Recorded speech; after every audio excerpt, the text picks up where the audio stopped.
გორის მუნიციპალიტეტის საბავშვო ბაღის აღსაზრდელებს სულ მალე ახალი კვების მენიუ ექნებათ. Ამ საკითხზე სააგენტო ნათაძის სახელობის ჰიგიენისა და კვების კვლევით ინსტიტუტთან ერთად მუშაობს.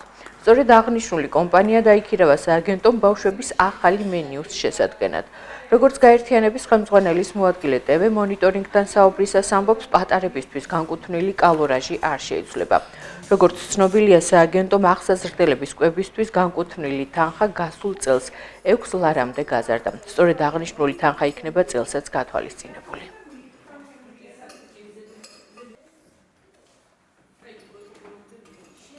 კვების გარკვეული ნაწილის გაუმჯობესება მოხდა, დაემატა კიდევ ხამდე თუ იყო პირობითად ვთქვათ 5 ლარ-9 იხარჯებოდა 6 ლარზე ზევით მიდის ახლა ხარჯი. ამ ეტაპისთვის გეგმავთ მენიუს შეცვლას, რომელიც სავარაუდოდ ახალი სასწავლო წლის დაწყებით სექტემბრიდან ამოქმედდება ახალი მენიუ. ახლა დეტალების დაზუსტებისგან თავ შევიკავებ, იმიტომ რომ ამაზე სპეციალისტები მუშაობენ, რაღაც გარკვეული ნაწილი საკვებისა ამოვიღებთ, რაღაცას დავამატებთ. ანუ ეს სპეციალისტები მუშაობენ და ისე რომ კალორაჟი არ დაიღეს, დღიურად გათვალისწინებული რაც არის ბავშვისთვის ეს კალორაჟი დარჩეს ჩვეულებრივად და გარკვეული პროდუქტები შეიცვლება.